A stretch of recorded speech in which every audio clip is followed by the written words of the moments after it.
바울은 로마 감옥에서 있습니다. 그는 빌립보서를 마무리하면 주님 안에서 크게 기뻐하라고 권면했습니다. 뿐만 아니라 주님 안에서 설하고 또 주님 안에서 같은 마음을 품으라고, 또 주님 안에서 아무것도 염려하지 말고 오직 기도와 간구로 감사함으로 하나님께 기도하라고 그렇게 권면했습니다. 오직 주님께서 기뻐하시는 그런 생각을 하고 또 그렇게 살 것을 그렇게 권면했었습니다. 그렇게 권면하고 있는 혹시 바울이 감옥에 있으면서 평안을 잃고 기쁨을 잃고 만족이 없었다라면은 그의 권면이나 그의 이런 권함은 설득력을 잃고 말 것입니다.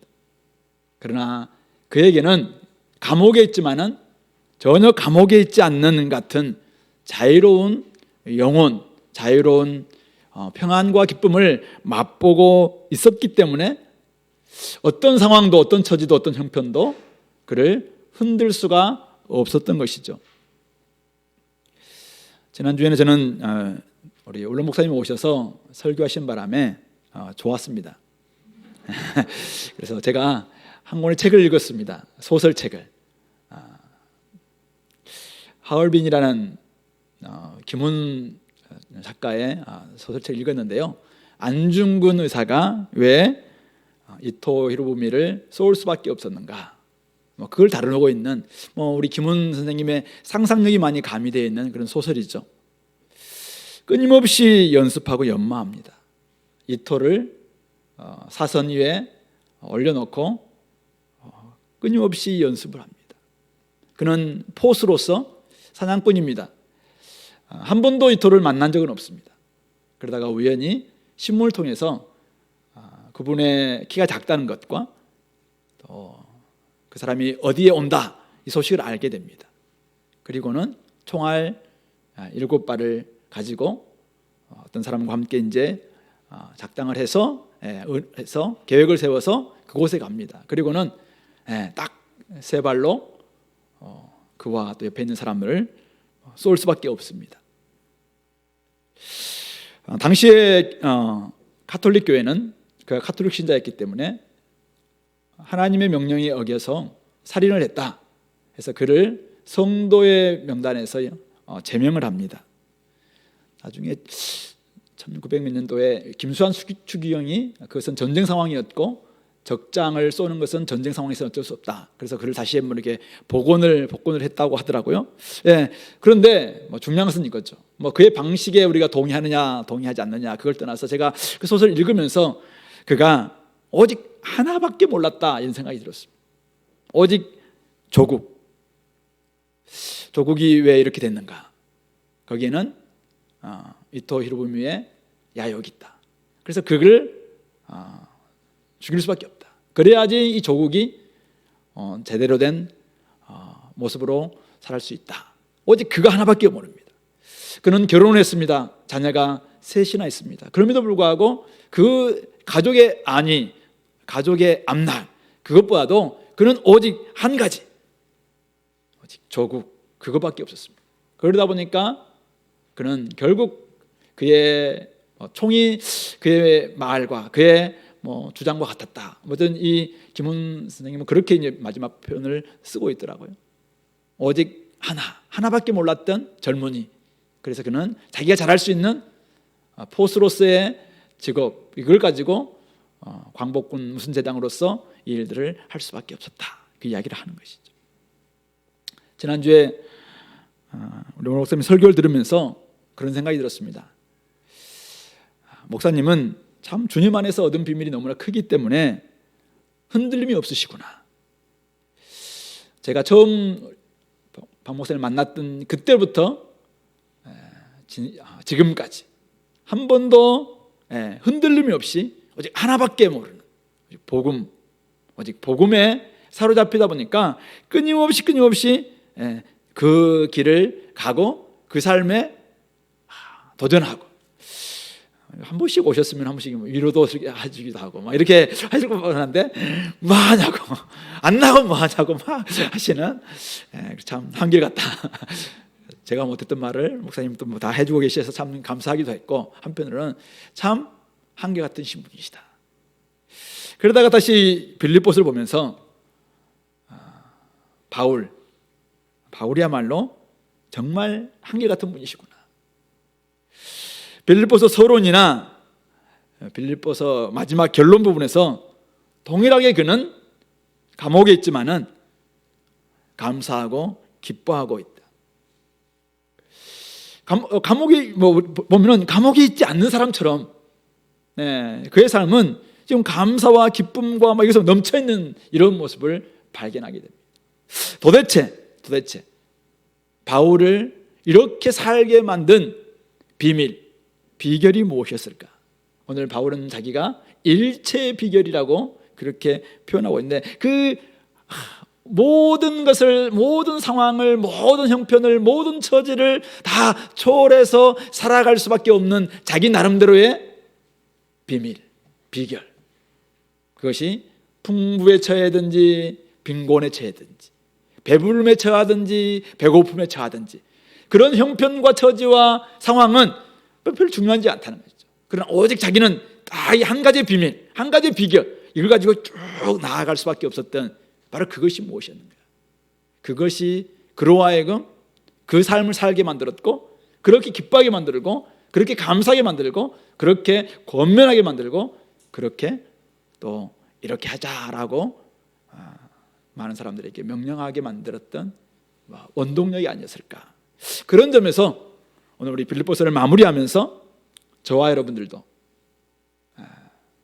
저는 이 한 가지의 어떤 여러분들의 그 비결, 이것이 우리가 있어야지 우리 삶을 좀 하나님 보시기에 아름답고, 하나님 보시기에 칭찬받을 만하고, 하나님 보시기에 참 충성스럽다, 이런 이야기를 듣지 않겠는가, 이런 생각이 들면서 신앙의 정수라고 할 수 있는 그 하나, 바로 그 하나를, 그 일체의 비결을 저와 여러분도 한번 배워보는 그런 시간이 됐으면 참 좋겠습니다. 오늘 바울은 빌립보 교회를 생각하면서 내가 주 안에서 크게 기뻐한다, 이렇게 이야기하고 있습니다. 너희가 나를 생각하던 것이 이제 다시 싹이 났으니, 그러니까 생각하던 것이 다시 이제 회복되었다 이 말이겠죠. 너희가 또한 이를 위하여 생각은 계속 하였으나 그동안 기회가 없었다는 겁니다. 기회가 없었는데, 그러나 마게도냐에 지금 그 빌립보에 있던 그들이 에바브로디도를 통해서 다시 헌금을 다 모아서 감옥에 갇혀 있는 바울에게 지금 전해준, 이것을 지금 이야기하고 있는 거예요. 야, 그동안 여러분들이 그렇게 나를 생각하면서 끊임없이 이렇게 돕고 싶었던 그 마음을 내가 아는데, 그동안 여러분들이 기회를 얻지 못했다가 이렇게 에바브로디도를 통해서 이렇게 보내준 것, 이제는 기회를 얻게 된 것, 이렇게 다시 싹이 난 것 같아서 너무나 내가 크게 기뻐한다, 그렇게 이야기를 합니다. 그렇게 하면서 내가 지금 궁핍하기 때문에 이렇게 말하는 것이 아니다. 뒤에도 내가 몇 절이죠? 17절에도 내가 선물을 구하려고, 여러분들이 계속 앞으로 좀 선물을 나한테 좀 이렇게 보내달라고 이렇게 말하는 것도 아니다, 이렇게 이야기하면서 하는 말이 뭐라고 합니까? 나는 어떤 형편에든지 자족하기, 만족하기를 배웠다, 이렇게 이야기합니다. 그러면서 나는 비천에 처할 줄도 알고 풍부에 처할 줄도 알고 모든 일, 배부름과 배고픔과 풍부와 궁핍에 처할 줄 아는 일체의 비결을 배웠노라. 바울은 일체의 비결을 배웠는데, 그것은 책으로 배운 게 아니죠. 하나님이 그의 인생을 다메섹 도상에서 딱 만나고 난 다음에, 하나님이 주님 안에서 그를 딱 태어나게 하고 난 다음에 숱한 환경과 숱한 처지와 형편과 상황으로 인도하여 주셨는데, 그런 삶의 모든 여정, 선교의 여정들, 이런 것들이 다 주님의 이런 일체의 비결을 배우는 하나의 훈련 학교였다는 거죠. 고난의 학교, 가난의 학교, 부유함의 학교, 학교에서 자기는 끊임없이 이것을 그냥 책으로 배운 게 아니라 삶으로 배웠다는 거예요. 그래서 이제 터득했다. 그래서 하나를 내가 처할 줄 아는 일체의 비결을 배웠는데, 그것이 무엇입니까? 오늘 13절에 나와 있는 내게 능력 주시는 자 안에서 내가 모든 것을 할 수 있느니라. 적극적 사고방식을 이야기하고 있는 게 아니죠. 그리고 이렇게 주님 안에 있으면 모두가 잘 된다 이 말도 아니라는 거 다 알고 있어요. 예. 주님이 내게 능력 주셨기 때문에, 주님이 능력으로 말미암아 내가 죽음에서 생명으로 거듭났기 때문에 그 안에서는 배고픔과 배부름, 가난과 부유함, 이런 모든 것들이 아무것도 아니더라. 그래서 나는 그 모든 것을 이길 수 있는 일체 비결, 하나의 비밀을 터득했다, 그렇게 이야기를 하고 있는 것이죠. 그러므로 그가 배운 일체 비결은 무엇입니까? 모든 상황에 만족할 수 있는 능력, 바로 그것을 배웠다는 것입니다. 바울은 지금 감옥에 있지만은 자유롭습니다. 바울 주변에 있는 사람들이 이런저런 이유와 동기로 복음을 전합니다. 근데 바울은 그 상관없다고 이야기합니다. 우리 1장 18절 보시면은 전파되는 것은 그리스도니 이로써 기뻐하고 기뻐할 뿐이라고 이야기합니다. 전파는 동기가 바울을 막 해하기 위해서, 바울에게 어떤 뭐 여러 가지 좀 불이익을 주기 위해서 전하는 사람도 있었어요. 근데 그거 상관없다고 이야기합니다. 왜요? 뭐 전파되는 것은 그리스도이기 때문에 자기는 이로써 기뻐하고 기뻐할 뿐이라고 이야기합니다. 그리고 우리 1장에서 저번에 봤습니다만 쭉 오면서 자기는 지금 삶과 죽음 사이에 끼어 있습니다. 근데 그것도 상관하지 않습니다. 왜요? 이미 자기에게 사는 것은 그리스도이기 때문에 죽는 것도 유익하다, 그렇게 이야기합니다. 죽으면 그리스도를 빨리 만나서 좋고, 살아서 풀려나면 그리스도 예수 안에서 바로 공동체 자랑이 풍성하게 될 테기 때문에 그것도 좋다. 1장 26절에서는 그렇게 이야기하고 있죠. 네, 그리스도 예수 안에서 이미 죽음을 초월한 사람이라고 그렇게 이야기하고 있습니다. 바울은 주님 안에서 일체 비밀을 배운 사람입니다. 그래서 어떤 상황도, 어떤 처지와 형편도 그를 어찌할 수 없습니다. 그래서 그는 이 감옥에 있지만은 또 그들이 여러 가지 지금 막 주님을 위해서 헌신한 이런 모습을 생각하니까 주님 안에서, 이 감옥 안에서 그는 크게 기뻐하고 있는 것이죠. 바울은 이미 어떠한 형편에 있든지 자족하기를 배운 사람, 어떤 상황에 처해서도 그것이 자기를 어찌할 수 없다라는 것을 이미 터득한 사람, 그래서 모든 상황과 형편과 처지의 환경에 그 안에서 만족을 배운 사람, 그것이 바로 바울이 배웠던 일체 비결인 것이죠. 상황에 따라서 일희일비하는 우리 사람들이 참 많습니다. 뭐 우리가 다 연약하다 보니까 그렇게 될 수 있죠. 그러나 오늘 바울 사도는 숱한 가난과 고난의 학교를 경험하면서, 그러나 그 모든 것들은 주님이 나에게 주셨던 그 생명, 그 구원, 그 천국의 기쁨을 어찌할 수 없다라는 것을 그는 터득합니다. 그는 풍부와 배부름의 상황도 또 경험합니다. 근데 그것이 자기가 이미 주님 안에서 낮아져서 정말 겸손하게 되어서 주님 앞에 정말 이게 인정받고 있는 그것 앞에 어떠한 것도 뭐 변수가 될 수 없다라는 것을 그는 이미 터득한 사람입니다. 그래서 그는 모든 일, 모든 상황, 모든 형편, 모든 환경, 그것을 뛰어넘을 수 있는 그것이 바로 그리스도 안에 있는, 그리스도 안에서 내게 능력 주셨던 바로 그 놀라운 사건, 그것이구나 라는 것을 바울 사도는 경험하게 되는 것이죠. 그래서 내게 능력 주시는 자 안에서, 내 주님 안에서, 내 그리스도 그분 안에서, 내게 사는 그 그리스도 안에서 내가 이미 얻은 이 신분, 이미 얻은 이 구원, 이미 얻은 이 기쁨, 이것이면 충분하다. 그래서 그는 모든 것을 할 수 있는, 만족할 수 있는 그 능력을 배웠다라고 말하고 있는 것입니다. 어쩌면 그에게는 모든 상황, 닫힌 문을 열 수 있는 마스터키가 준비된 것입니다. 자, 한 번도 해보지 않았습니다. 방탈출 게임이라는 게 있다면서요. 네, 거기에 가면 이제 막 여러 가지 막 문들이 안 가봤지만 문들이 나타날 것 같아요. 근데 막 그걸 못 풀어서 이제 이렇게 못 나오고 막 이렇게 있잖아요. 우리 아들 중에 하나가 이제 옛날 친구들하고 같이 막 그래서 하다가 부산에서 서울로 와야 되는데 못 빠져나와가지고 엄마가 차를 이제 기차를 앞에서 막 5분 전인데 안 나타나가지고 앞에 나와서 막 이 밑이 막 이렇게 하려고 했는데 뭐 2분 전에 도착했다고 하던데, 네, 그런 일이 있었다고 합니다. 만약 근데 우리 아들에게 만약 마스터키가 있었다 그러면 탁 열고 모든 상황 다 읽고 나올 수 있지 않겠습니까? 그것이 바로 오늘 바울이 터득했다는 일체 비결이에요. 어떤 형편, 어떤 처지, 어떤 장벽, 어떤 것도 사실은 아무 닫혀 있는 것 같지만 그게 문제가 되지 않는다는 것입니다.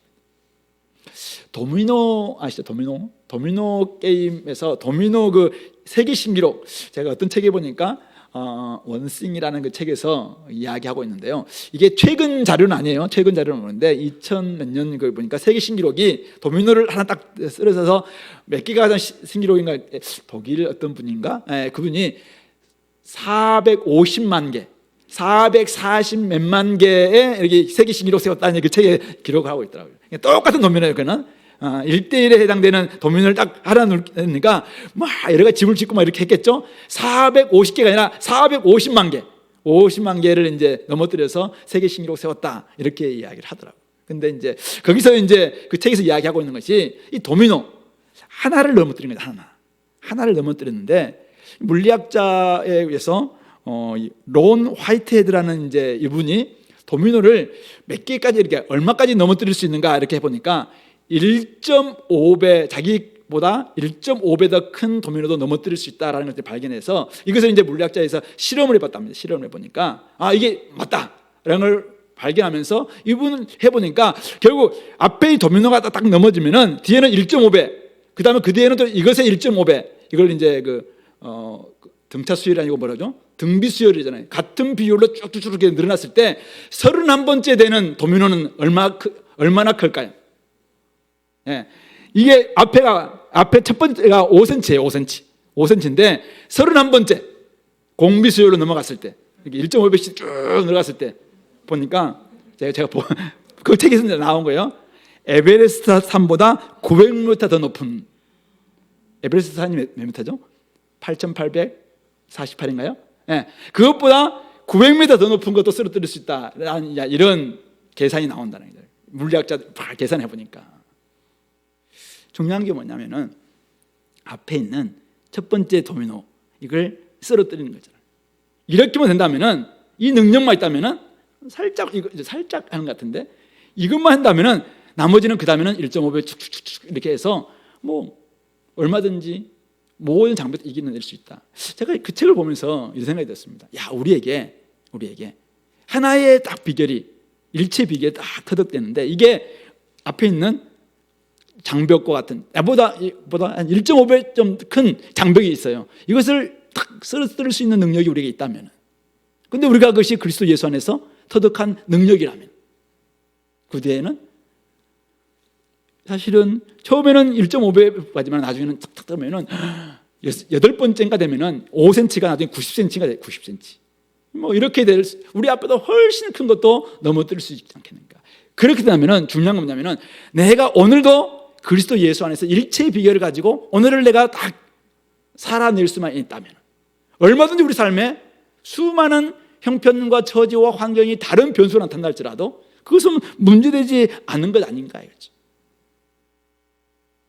그러니까 매일 우리가 예수 그리스도 안에서 능력을 얻었음에도 불구하고 매일 우리가 하나를 딱 쓰러뜨리는 이 능력을 오늘 여기서 배양하지 않고 이제 옛날의 기억으로만 그냥 추억으로만 간직한다면, 오늘은 내가 분명히 쓰러뜨릴 수 있는 능력이 있음에도 불구하고 아예 내보다 크네 이렇게 하면서 쓰러뜨리지 않는 거죠.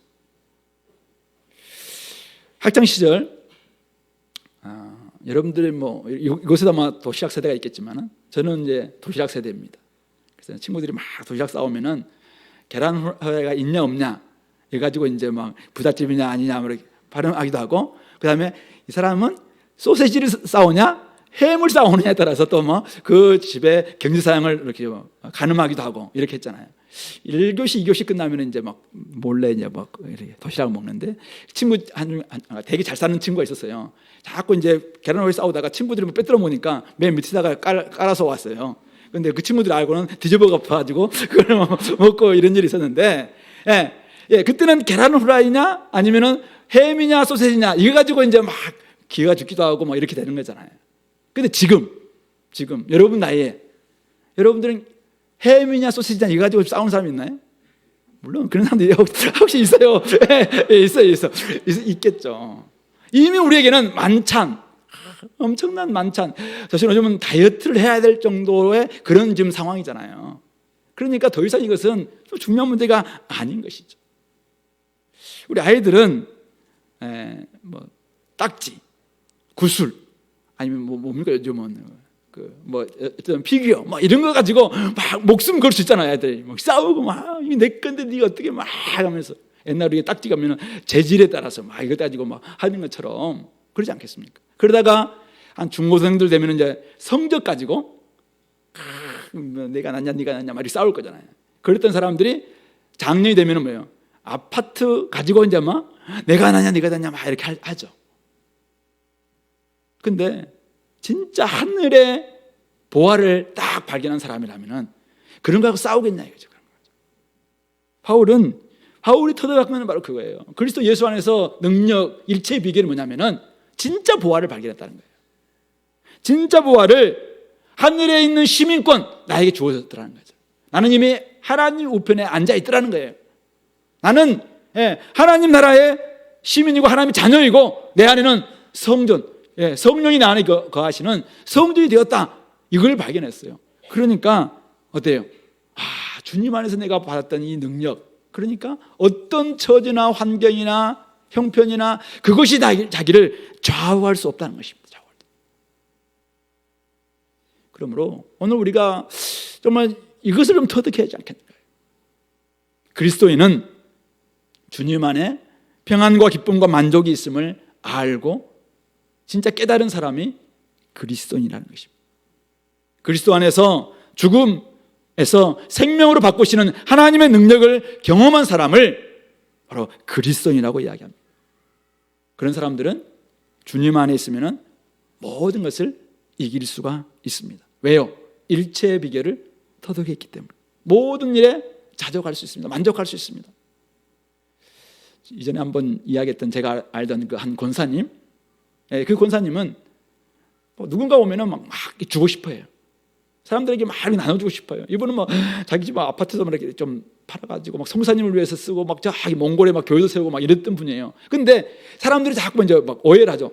아니 왜 권사님은 자꾸 그 사람들에게 이렇게 줘가지고 저 사람들의 마음을 이렇게 하게 하느냐? 왜 자꾸 좀 받으려는 마음을 주게 하느냐? 이렇게 오해를 받으니까 늘 주님이 그분이 부르시는 노래가 있어요. 주님만이 아십니다. 늘 하면서 주님만이 아십니다. 사람들은 오해한다. 사람들은 오해하고 사람들은 이렇게 볼 수도 있고, 근데 제 마음이 저는 주님 안에서 이미 자유를 얻었고 주님 안에서 얻었고 주님 안에서 만족하고 주님 안에서 감사한데 이거 주고 싶어서, 그래서 그가 만나는 사람마다 다 주는 거예요. 자기의 고객들에게 막 주기도 하고 주님한테 끊임없이 막 이렇게 나눠주는 거죠. 그런데 사람들이 자꾸 오해합니다. 저 사람들이 왜 저렇게 하느냐. 근데 그걸 주님께서는 막 견딜 수가 없으니까 막 주고 싶다는 거죠. 일체의 비결을 배운 것입니다. 많이 있어도 감사하고 없으면 앞으로 주실 것에 대해서 생각하니까 또 감사하고, 풍부해도 감사하고 궁핍하면은 아마 이유가 있겠지, 하나님의 뜻이 있겠지 생각하면서 그냥 감사하고 그러면서 좀 만족하는 것이죠. 어쩌면 그것이 그리스도 안에서 능력을 배운 사람들의 모습이 아닐까 이런 생각을 하게 됩니다. 그런 점에서 오늘 이 설교를 듣고 있는 성도 여러분, 또 가정에서 함께 있는 성도 여러분, 여러분들은 주님 안에서 일체의 비결을 배운 사람들 맞습니까? 죽음에서 생명으로 바꾼 하나님의 그 능력을 경험한 사람들 맞습니까? 그렇다면은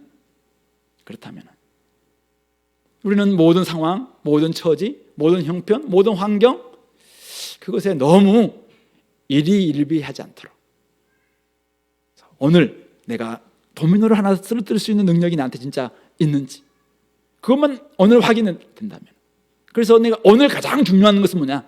내가 그리스도 안에 있는가?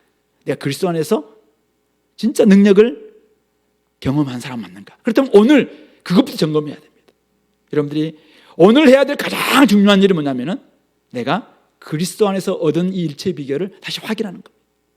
아, 나는 그리스도 안에서 태어났지. 아, 나는 그리스도 안에서 천국 시민이 되었지.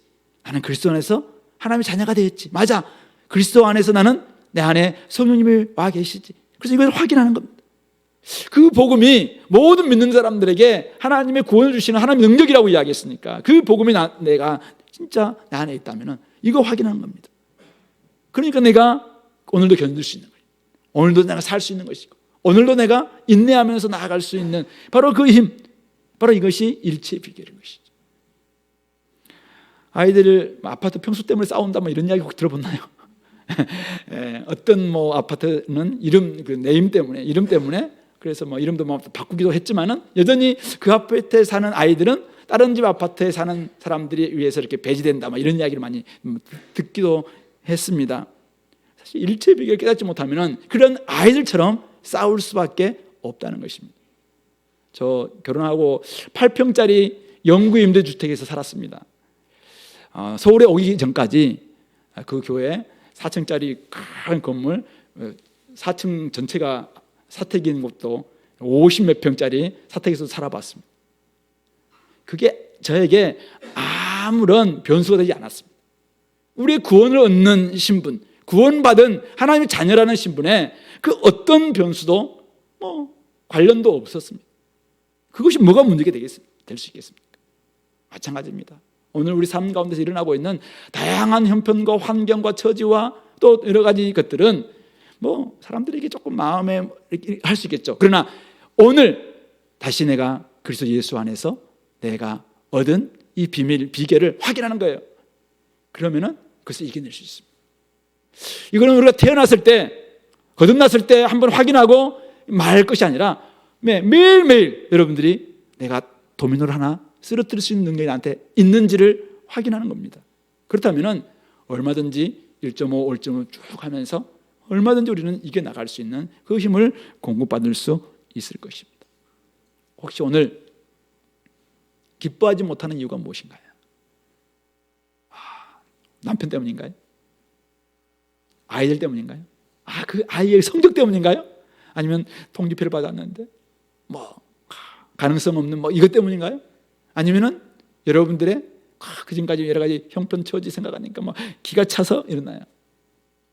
근데 그 모든 것들도 건강이든지 뭐든지 다 이미 우리가 얻은 그리스도 예수 안에서 얻은 그 생명과 그 구원과 하늘의 시민권과 하나님의 자녀라는 그 신분과 내 안에 이미 와 계시는 성령님, 그래서 내가 성전됨, 이 엄청난 사실에 비하면은 사실은 아무것도 아니라는 것이죠.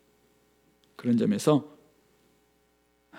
모든 상황을 뛰어넘을 수 있는, 자족할 수 있는 능력, 이 일체의 비결을 배운 이 바울 사도처럼 우리도 오늘 다시 한번 확인할 수 있게 되길 바랍니다. 그래서 모든 상황, 여러분들에게 또 다른 상황이 펼쳐지겠지만, 또 다른 형편 펼쳐지겠지만, 그때 다시 한번 확인하는 거예요. 내가 이거 넘어뜨릴 수 있는가? 그렇다면 이건 될 수 있는 겁니다. 내가 주님 안에서 태어난 게 확실한가? 나의 옛사람이 넘어져서 이제 새 사람으로 거듭난 게 오늘 내가 확인된다면 여러분들 얼마든지 우리는 모든 상황을 이겨낼 수 있습니다. 그것을 확인하시고 나아갈 수 있게 되기를 간절히 소망합니다.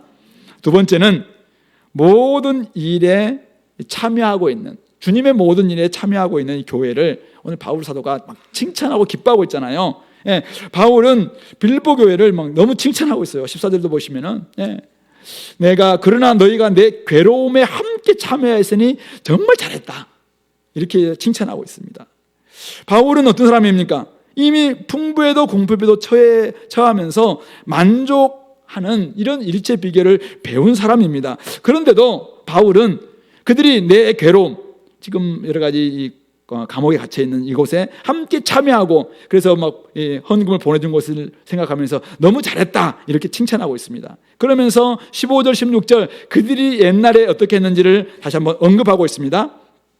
빌보 교회는 잘 아시다시피 바울이 2차 선교 여행 때 세운 교회잖아요. 그런데 그들이 15절 보면은 빌립보 사람들아 너희가 알거니와 복음의 시초에, 그러니까 이 빌립보에서 복음을 전했을 때 내가 마게도냐를 떠날 때에 주고받는 내 일에 열심히 복음을 전하면서 또 여러 가지 헌신하는 그 일에 참여한 교회가 너희 외에는 아무도 없었느니라. 오직 유일한 교회가 이 빌립보 교회였다는 것입니다. 1장 5절도 잠깐 보실래요? 1장 5절. 1장 5절도 보시면은 너희가 첫날부터 이제까지, 지금 바울이 감옥에 갇혀 있으면서 그들 생각하면서 쓰는 거예요.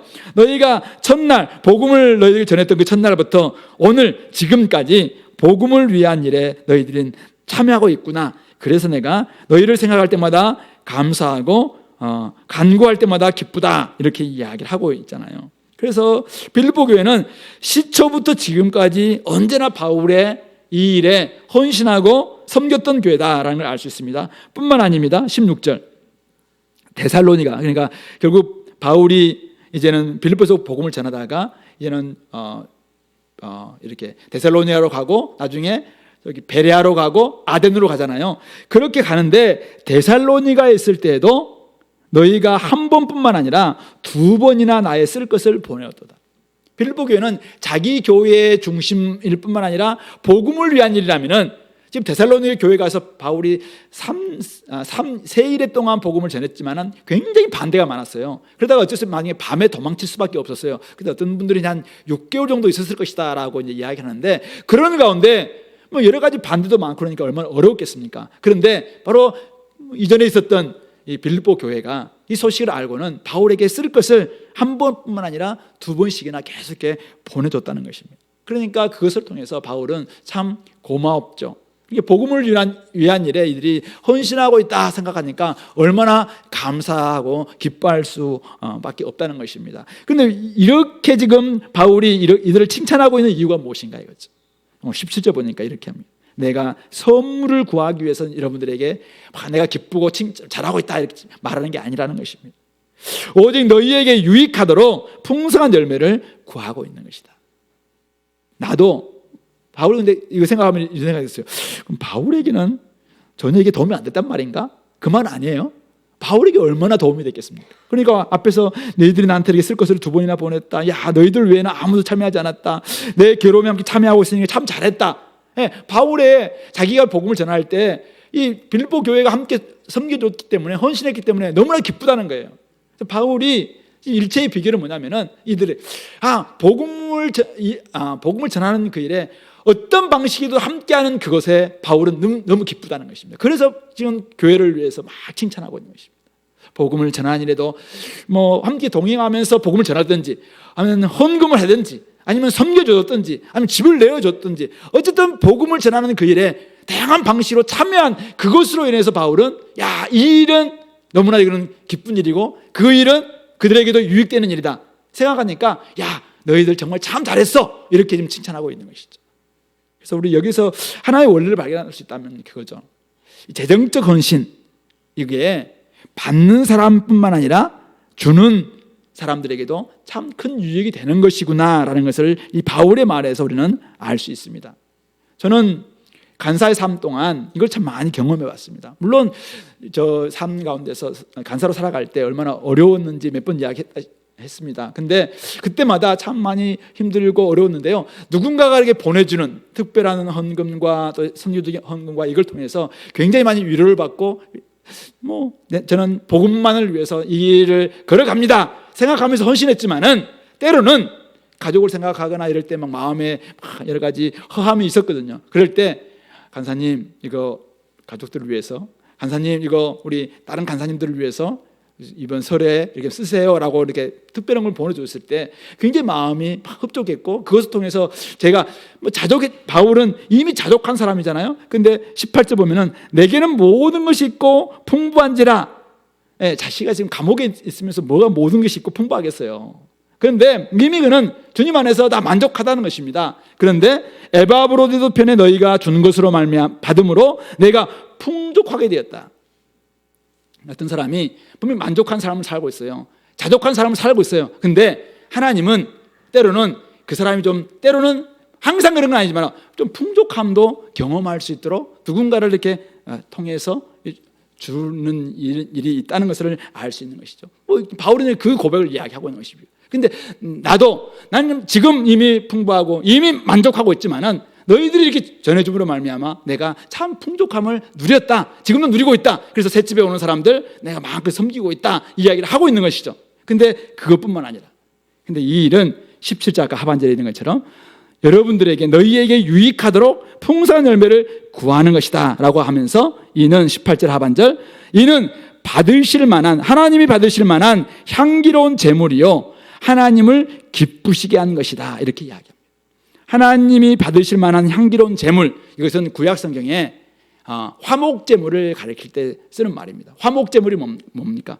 하나님께서 우리에게 죄를 용서해 주시고 주신 것에 감사해서 화목됨을 생각하면서 하나님께 제물을 바칩니다. 그러면 이 화목제물은 하나님만 딱 드시는 것이 아니라, 하나님 받는 것이 아니라 이것을 하나님이 딱 받으시면서 내가 흠양했다 하면서 이제는 제사장들과 레위 사람들과 가난한 사람들과 다 나누도록 함께 먹도록 만들어주는 것이 화목제물이거든요.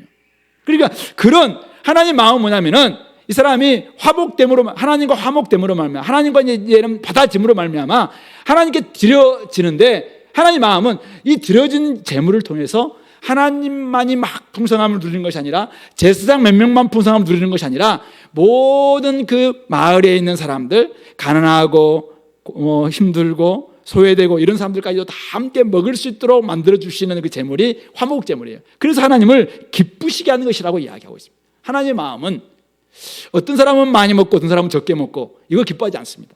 하나님의 마음은 모든 사람들이 골고루 풍성하게 되는 것, 이거 하나님이 기뻐하시는 것입니다. 그래서 그 일에 이들이 헌금을 보내줌으로 말미암아 바울뿐만 아니라 바울에 찾아왔던 많은 사람들을 막 이렇게 나누게 되는 거니까 하나님이 얼마나 이것을 기쁘게 받으실 것이고 하나님의 마음을 기쁘시게 하는 것이냐, 그렇게 이야기하시면서 바울은 19절 이렇게 기도합니다.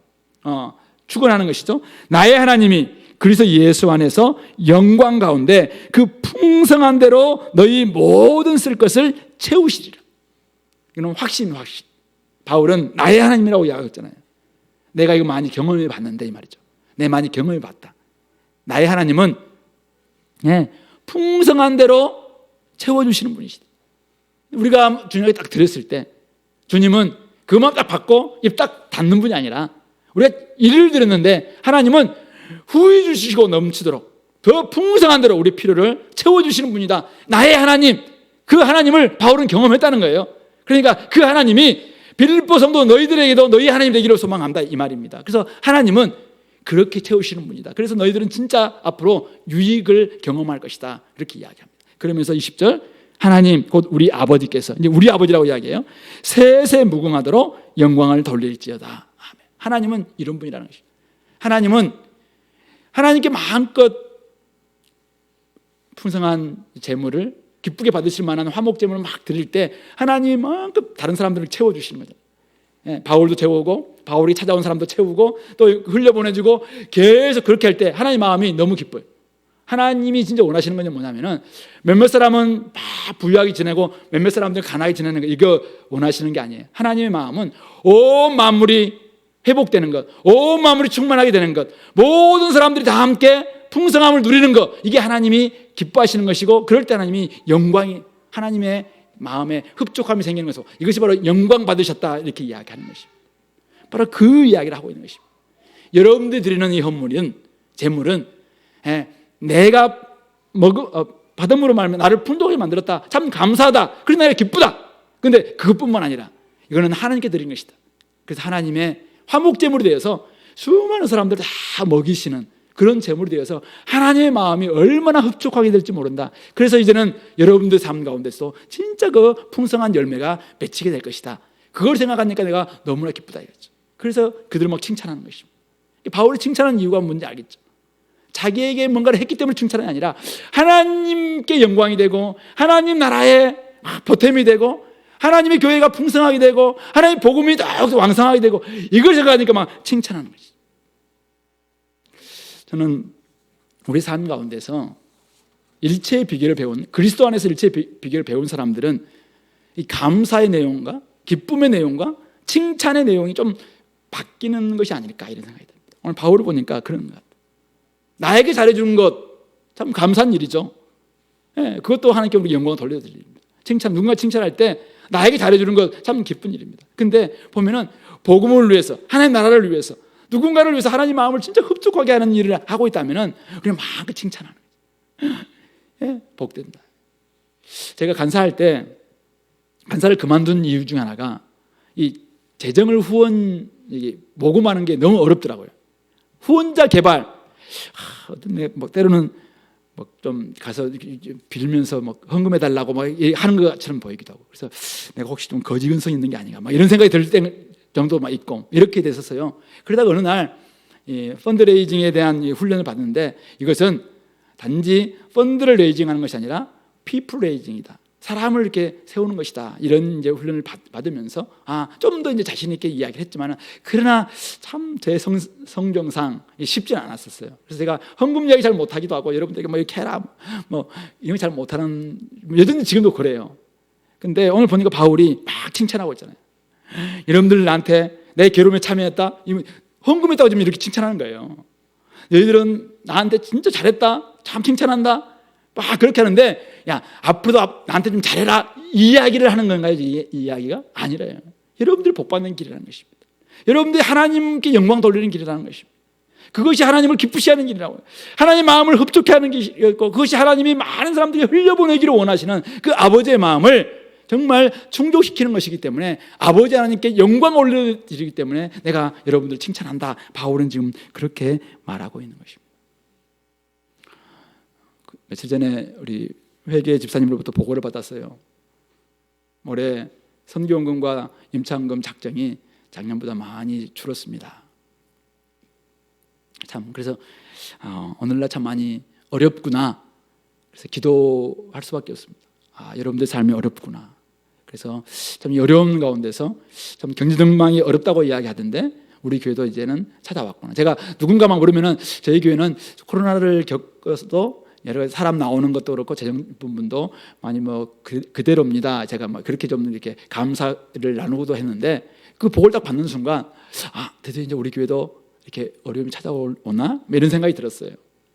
왜냐하면 많이 줄었거든요.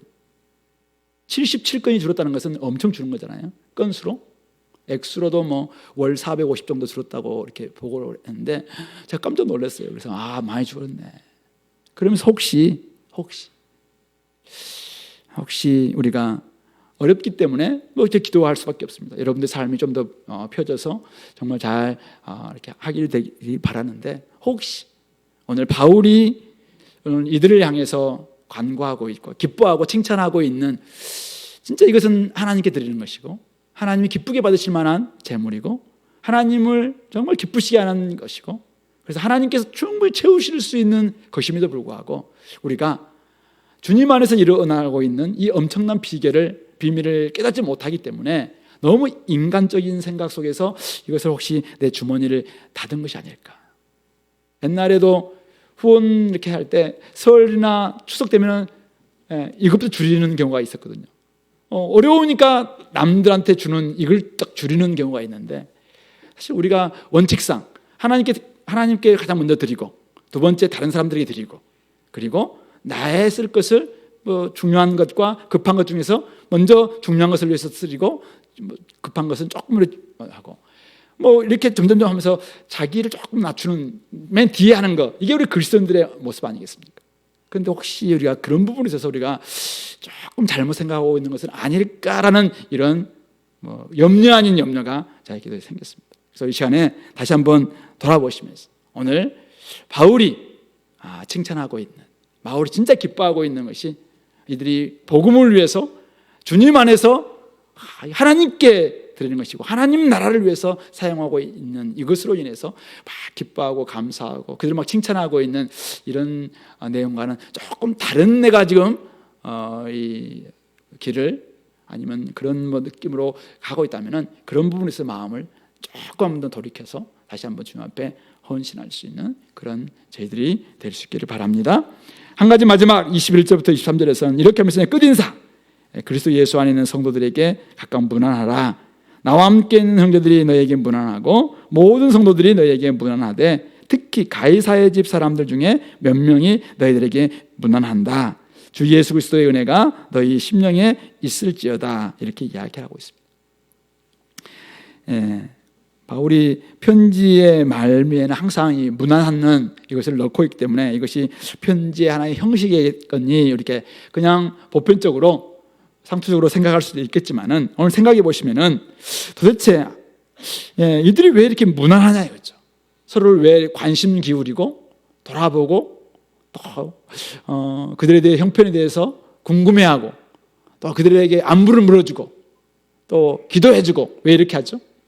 이들이 MBTI가 F가 굉장히 많은 사람들인가요? 이들이 원래 사람에 대한 관심이 많은 사람들일까요? 이들은 그러니까 가이사의 집 사람들, 왕족일 수도 있지만은 그 가이사의 왕궁에서 로마 어떤 그 곳에서 종으로 있는 그런 사람들도 가이사의 집 사람들일 수 있겠죠. 근데 그런 사람들이 저 지금 빌립보 교회 어디입니까? 마게도냐 지역의 첫성, 유럽 첫성 빌립보. 어쩌면 오늘 같았으면 한 번이나 만나봤을 거라고 생각할 수도 있고 아니면 오늘 같았으면 화상 채팅도 뭐 할 수 있었겠죠. 그러나 당시에는 전혀 만나보지도 못했을 것이고 또 어떤 소식도 잘 모를 수도 있는 이들이 서로 저렇게 무난하고 있는 이유는 무엇인가? 오직 한 가지 이유밖에 없죠. 바로 그리스도 예수 안에 있는 성도, 그리스도 예수 안에 있는 그 은혜가 너희의 심령에 있을지어다. 주 예수 그리스도의 은혜가 그의 심령에 있기 때문에 다 그리스도 예수의 은혜가 심령 가운데 있어요. 공통분모가 뭐냐면은 다 그리스도 예수의 은혜가 우리 심령 가운데 있는 거예요. 그리스도 예수의 은혜가 다 있습니다. 그리스도 예수의 은혜가 우리 가운데 있어서 우리가 구원받았고, 그리스도 예수의 은혜가 있어서 우리는 성령 받았고, 그리스도 예수의 은혜가 있어서 우리는 하나님의 자녀가 되었고, 그리스도 예수의 은혜가 있어서 우리는 하나님의 나라의 시민이 되었고, 그리스도 예수의 은혜가 있어서 우리는 한 몸의 지체가 되었다. 이 사실을 아니까 서로 가족이죠, 가족. 그래서 돌아보고 서로 무난하는 이런 공동체가 될 수 있는 것입니다. 오늘 우리 작년부터 특별히 새로운 구역이 이제 편성되어서 오늘 발표되는데요, 출범되는데, 저는 공동체 교제, 저는 교회의 본질이라고 생각합니다. 해도 되고 하지 않아도 되는 곁가지가 아니라 공동체 교제는 성도들이라면 당연히 이게 가족인데, 당연히 한 몸의 지체인데 함께 예배하고 함께 교제하고 함께 문안하고 함께 돌아보는 것, 이것은 본질입니다. 이게 빠지면은 코이노니아가 형성될 수 없습니다. 이게 빠지면은 교회라고 할 수가 없어요. 하나님께만 예배드리는 이거 사실은 온전한 교회라고 할 수 없습니다. 예배만 드리고 싹 사라지고 아니죠. 함께 교제합니다. 어떤 일이 있을까? 그럴 때 함께 교제하는 이것이 만들어질 때 전투력도 증가하죠. 그래서 우리가 마음껏 다른 사람들과 이제 싸울 수 있는 능력도 사실은 생길 수 있는 것입니다. 영적인 싸움을 할 수 있는 일체 비결이 여기에 사실은 있을 수 있는 것입니다. 그런 점에서 오늘 저와 여러분들이 예수 그리스도의 은혜가 우리의 심장 가운데 딱 차지할 수 있게 되기를 간절히 소망합니다. 예수 그리스도의 은혜가 우리를 다 지켜줄 때, 그 가슴이 뜨거워질 때, 그 예수 그리스도의 피가 우리 심장에서 막 콸콸콸 용선 칠 때, 이것은 성도 교제도 막 뜨거울 것이고, 그런 성도 교제가 함께 만들어질 때 멀리서 나있지만 관심을 기울일 거고, 무난하게 될 것이고, 교제하게 될 것이고, 돌아보게 될 것이고, 돌보게 될 것이고, 그런 사람들이 함께 모여서 야, 뭘 해보자 이럴 때 한 마음이 될 수 있고 나아가서 복음도 전할 수 있게 되는 것이죠. 그러므로 어쩌면 일체의 비결은 바로 그리스도 예수 안에 바로 다 있다는 것을 알게 됩니다.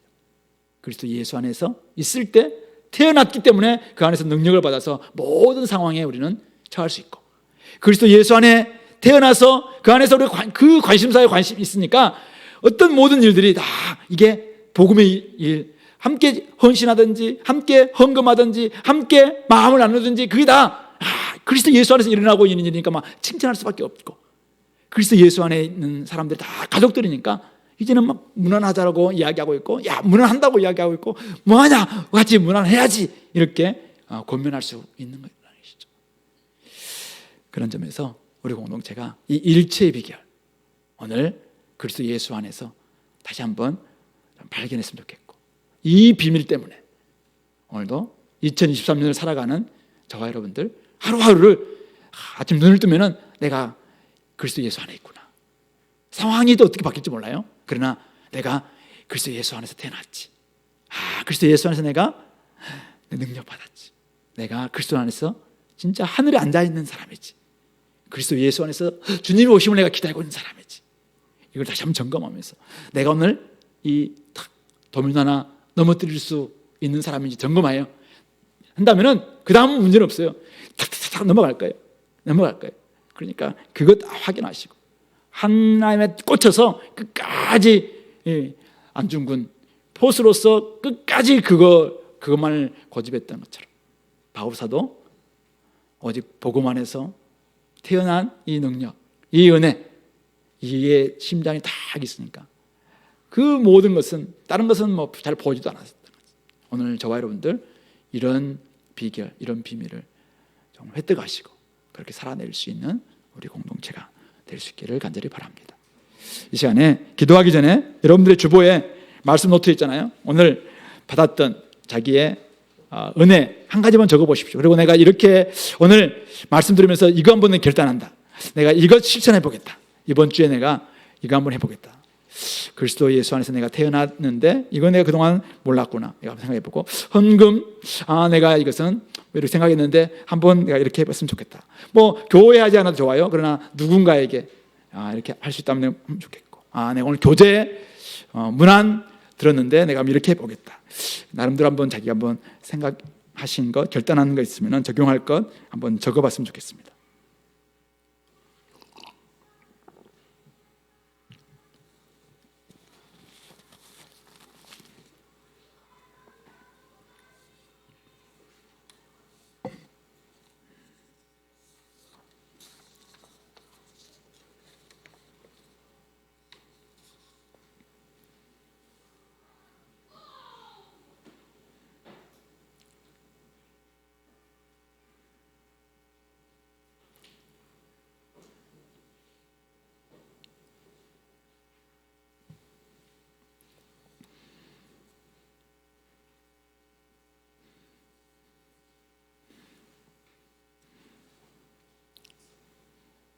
어떤 교회는 이렇게 적어서 헌금함에다가 내서 앞에다 이렇게 올리는 경우도 있다고 하더라고요. 근데 저희 교회는 그렇게는 하지 않겠습니다. 이거 가지고 이 시간에 우리 참 반주해 주시면은 한 1, 2분 기도합시다. 하나님, 제가 오늘 이렇게 은혜 받고 이렇게 적용했는데 하나님께 올려드립니다. 하나님, 제가 이번 주에 이렇게 살 수 있도록 힘을 주십시오.